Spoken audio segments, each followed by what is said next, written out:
Meu avô ergueu a taça no meu jantar de aniversário de 28 anos e soltou uma frase que rasgou o ar da sala.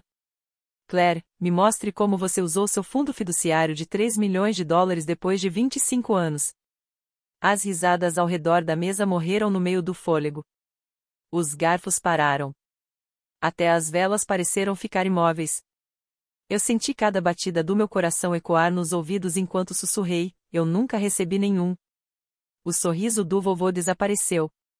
O advogado dele deu um passo à frente e colocou uma pilha grossa de extratos sobre a mesa com um baque pesado.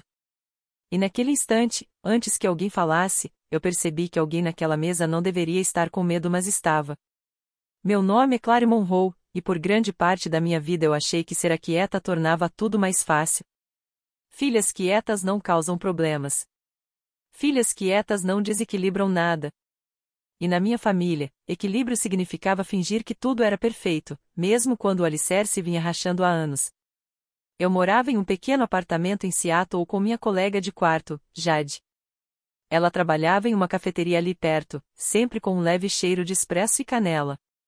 Era a única pessoa que via o quanto eu me esforçava nas madrugadas em frente ao laptop, fazendo freelas para pagar as contas, equilibrando contratos de UX que vinham e iam como as estações. Ela brincava que eu funcionava à base de café e teimosia pura, mas também sabia da verdade, eu não tinha mais ninguém para me apoiar. Meus pais, Elaine e Daniel, moravam do outro lado do lago, em Belleville, numa casa que as pessoas chamariam de aspiracional, gramado perfeito, guirlanda perfeita, decoração de feriado perfeita. E lá dentro, uma mãe obcecada por controle e reputação, um pai que apenas concordava com tudo para evitar conflito, e minha irmã Lily, que de alguma forma sempre atravessava o mundo acolhida pelo afeto dos meus pais e pela carteira deles. Crescendo, Lily ganhou a viagem, a escola particular, o apartamento pago para que pudesse se concentrar. Enquanto isso, eu ouvia que independência construía caráter. Quando precisei de ajuda para assinar um contrato de aluguel porque meu histórico de crédito era fraco, minha mãe disse, não podemos te socorrer toda vez, Claire. Toda vez. Como se tivesse existido uma primeira. Ainda assim, eu continuava aparecendo nos jantares de família, aniversários, feriados. Continuava tentando, porque uma parte de mim se agarrava aos momentos. O vovô Arthur entrou na minha vida de forma silenciosa. Sorriso suave, mãos quentes, voz paciente. Quando eu tinha 6 anos, ele caminhou comigo pela beira da praia perto da casa e disse, um dia, vou garantir que você esteja segura, aconteça o que acontecer. Virou uma memória à qual eu me apeguei sem perceber que era uma pista. Meu jantar de aniversário de 28 anos deveria ser simples, mas elegante. Segundo minha mãe, o restaurante tinha reservado uma sala privada, luzes âmbar, toalhas brancas, taças arrumadas como foto de catálogo. Tudo parecia encenado, como o retrato de família que tirávamos todo dia de ação de graças rígido, polido, levemente artificial. Cheguei depois do trabalho, ainda de trench coat, o cabelo um pouco bagunçado pela brisa de Seattle. Minha mãe me examinou de cima a baixo, mas ajeitou o cabelo da Lily em vez disso.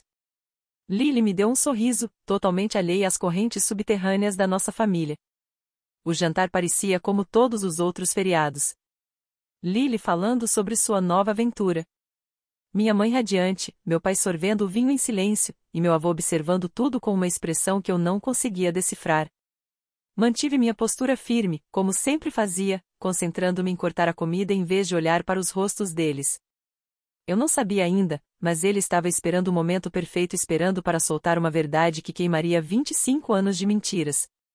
Se alguém tivesse me perguntado uma hora antes da explosão se algo parecia estranho, eu teria dito que não.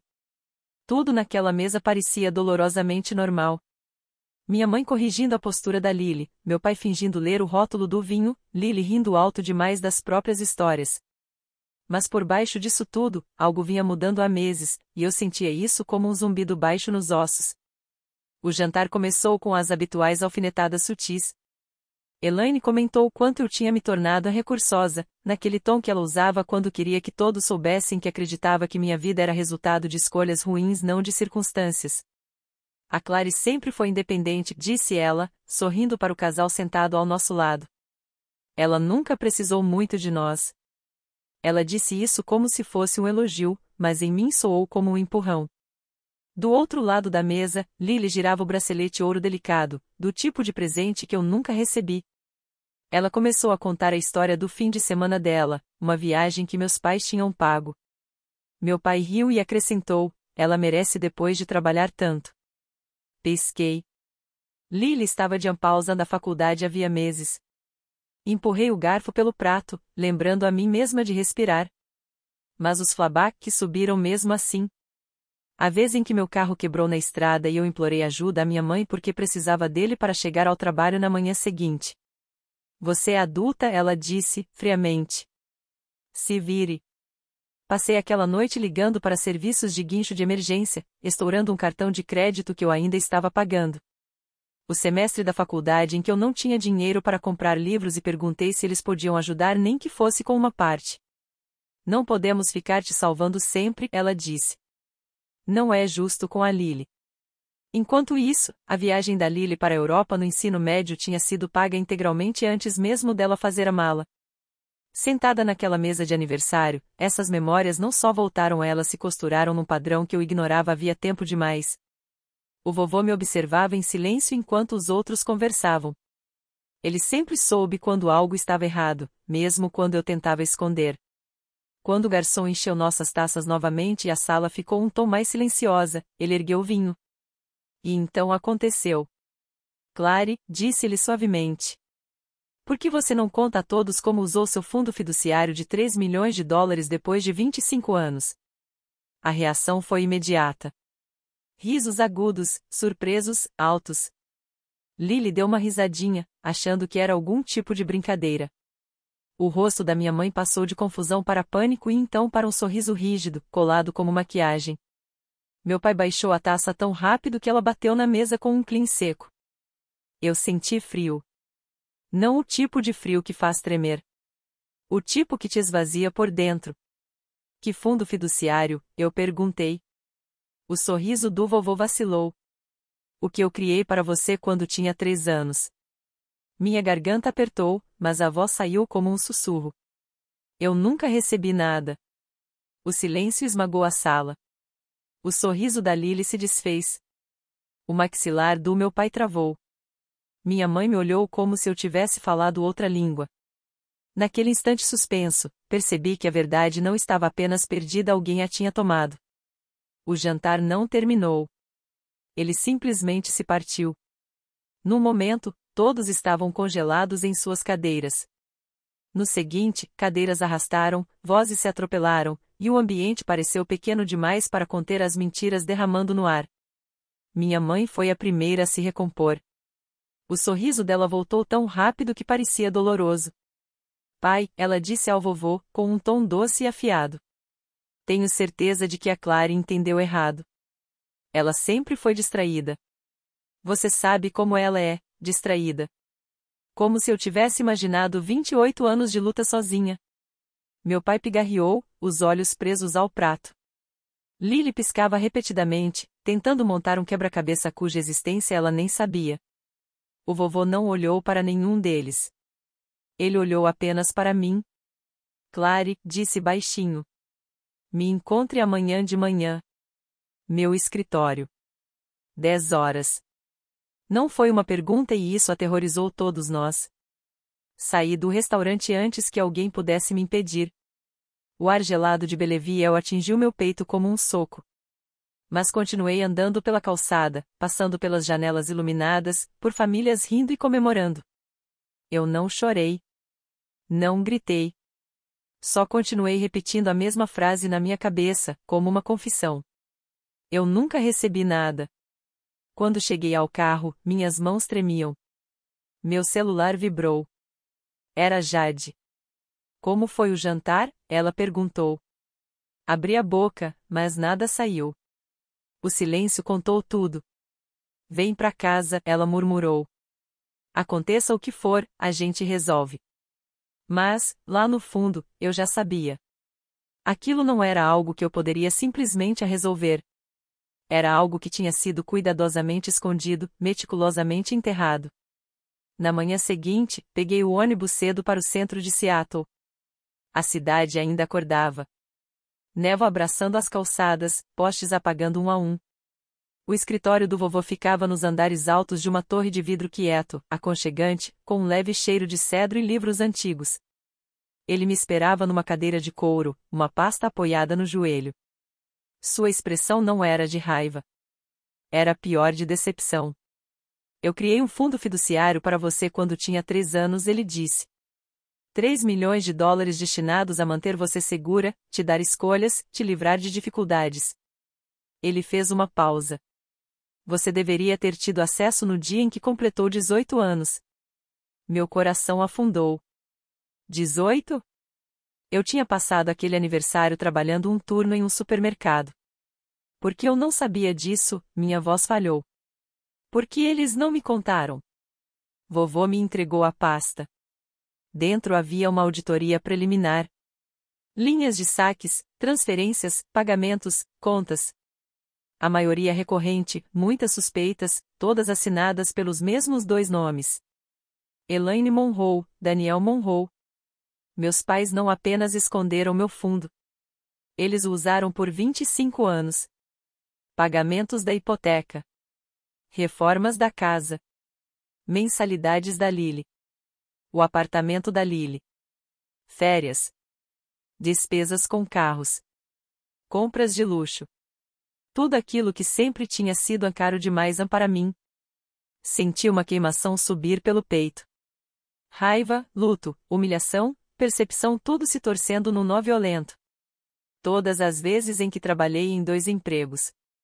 Todas as vezes em que implorei por ajuda. Todas as vezes em que engoli a sensação de ser esquecida. Não tinha sido destino. Tinha sido roubo. Vovô se inclinou para a frente. Claire, ele disse, contratei uma equipe jurídica. Meu advogado, Collins, fará uma auditoria completa, mas preciso que você decida até onde isso vai. Fiquei olhando para as páginas, para as pequenas assinaturas organizadas das 2 pessoas que deveriam me proteger. Eu quero tudo, eu disse. Todos os registros, todos os recibos, cada dólar. Eu quero a verdade. Vovô assentiu uma vez, devagar, firme.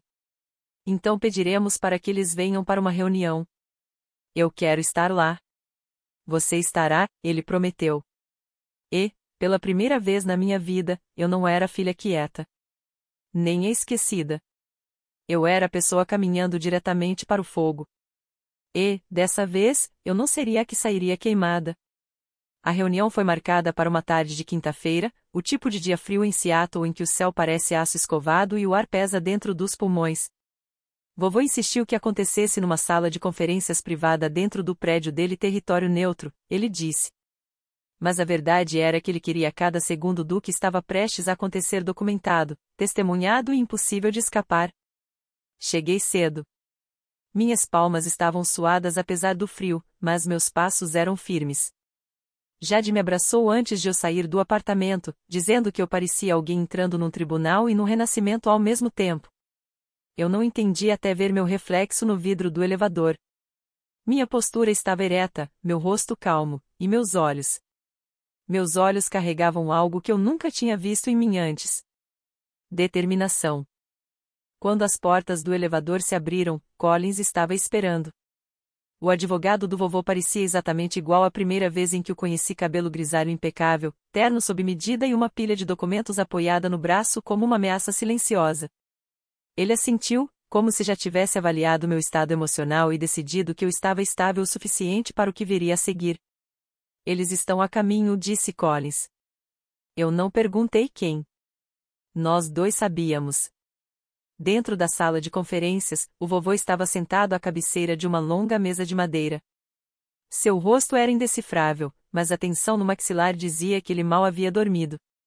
Quando me viu, sua expressão suavizou só um pouco, mas foi o suficiente. Ele segurou minha mão, apertou uma vez e soltou. Você não está sozinha hoje, ele disse. A porta se abriu. Meus pais entraram primeiro. Elaine caminhou rápido, ombros rígidos, o rosto arrumado naquela máscara familiar que ela usava sempre que precisava parecer inocente. Daniel veio atrás, mais quieto, os olhos correndo pela sala como se procurassem uma saída. Lily entrou por último, segurando a bolsa com força. Seu rosto era uma mistura confusa de preocupação e incredulidade. Disseram a ela que havia um problema familiar para esclarecer. Ninguém contou que ela fazia parte do problema. Elaine começou, afiada. Eu não sei do que se trata isso, mas nos arrastar para um ambiente formal. Vovô levantou a mão. Senta. Não foi alto.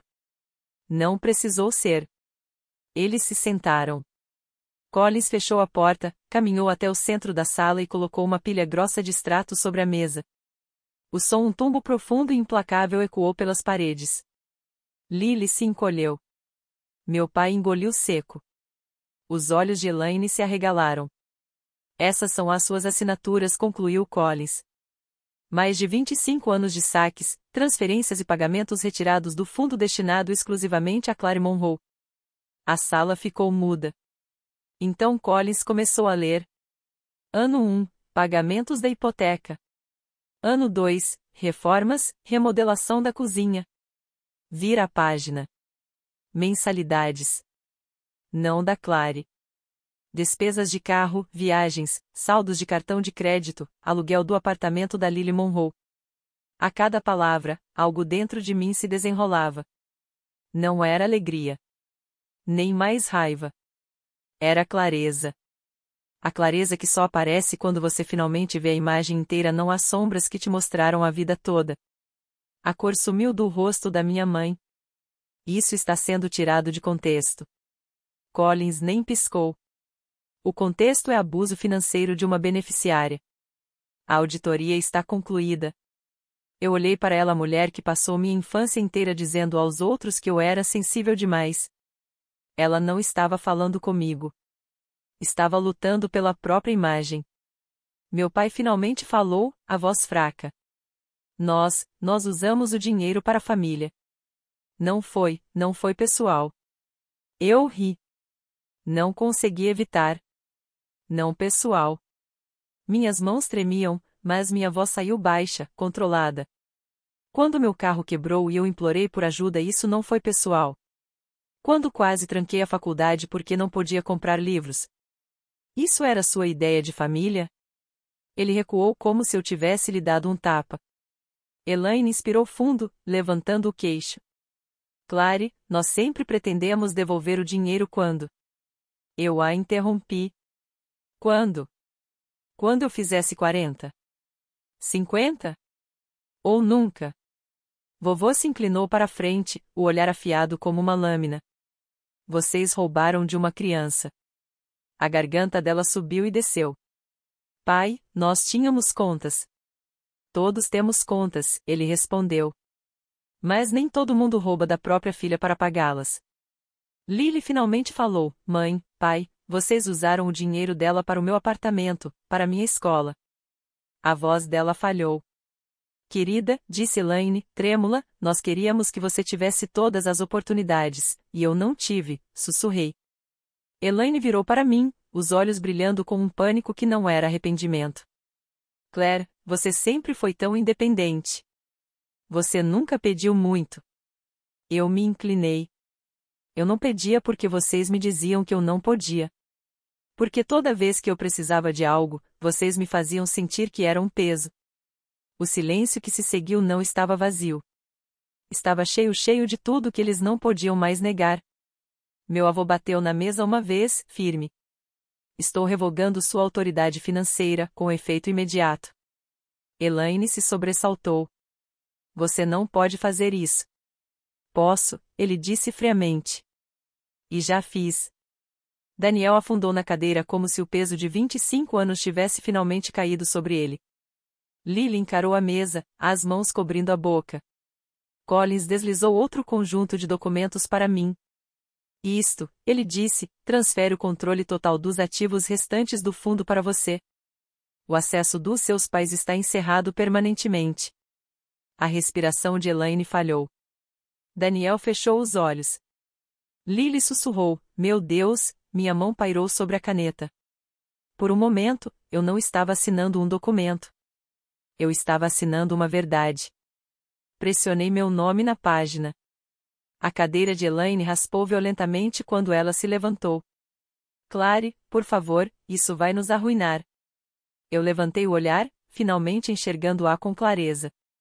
Então talvez vocês não devessem ter construído a vida de vocês com um dinheiro que não era seu. A boca dela abriu e se fechou de novo. As pernas tremiam. Daniel tentou segurá-la, mas a mão dele também tremia. Eles quase desabaram. E, pela primeira vez, eu não senti culpa. Pela primeira vez, eu não era a filha quieta segurando a família. Eu era quem derrubava a mentira que eles construíram. Quando a reunião terminou, a sala pareceu oca, como se todas as mentiras tivessem sido arrancadas das paredes e não sobrasse um lugar para se esconder. Meus pais saíram primeiro, minha mãe tremendo, meu pai guiando-a com uma mão que mal se mantinha firme. Lily ficou por último, me encarando com uma mistura de culpa e algo que quase parecia um pedido de desculpas. Ela abriu a boca, fechou, depois finalmente sussurrou: "Eu não sabia, Clary." Assenti. Não era perdão, mas também não era raiva. Era um começo. Nas semanas seguintes, tudo mudou.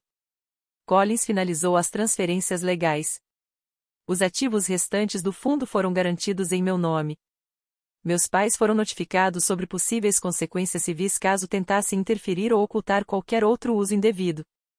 Pela primeira vez na vida, eles enfrentaram o peso das próprias escolhas sem um escudo. Meu avô me visitou no meu novo condomínio, um lugar simples em Seattle, mas meu de um jeito que nenhum espaço jamais tinha sido. Ele caminhou devagar pelos cômodos, tocando as paredes, sorrindo com uma aprovação pequena e silenciosa. "Você merece isso", ele disse. "Você sempre mereceu." Eu não contei que chorei na primeira noite em que dormi ali. Metade luto, metade alívio. Luto pela família que eu nunca realmente tive. Alívio pela vida que finalmente posso construir. Passei mais tempo no parque perto da água, deixando o ar frio do inverno limpar o que restava da dor. Eu não estava curada, ainda não, mas também não estava mais me afogando. Pela primeira vez, o silêncio ao meu redor não parecia algo roubado. Parecia algo que me pertencia. Nas semanas seguintes, continuei pensando em algo que o vovô me disse quando eu era pequena, que segurança não era só sobre estar protegida, mas sobre saber quem permanece ao seu lado quando a verdade finalmente vem à tona. Agora eu entendo. Família não é definida por sangue ou sobrenome. É definida pela honestidade, pela responsabilidade, pelas pessoas que não desaparecem quando a verdade se torna inconveniente. Eu não odeio meus pais. Acho que nunca vou odiá-los. Mas aprendi que distância pode ser um ato de amor. Amor por mim mesma, pela vida que finalmente posso construir, pela paz que me recuso a perder novamente. Se você já precisou se afastar de pessoas que deveriam ter cuidado de você, quero que saiba que você não está sozinho. Sua história importa. Seus limites importam. Compartilhe sua experiência nos comentários. E, se essa história ficou com você, siga o canal para não perder o próximo capítulo.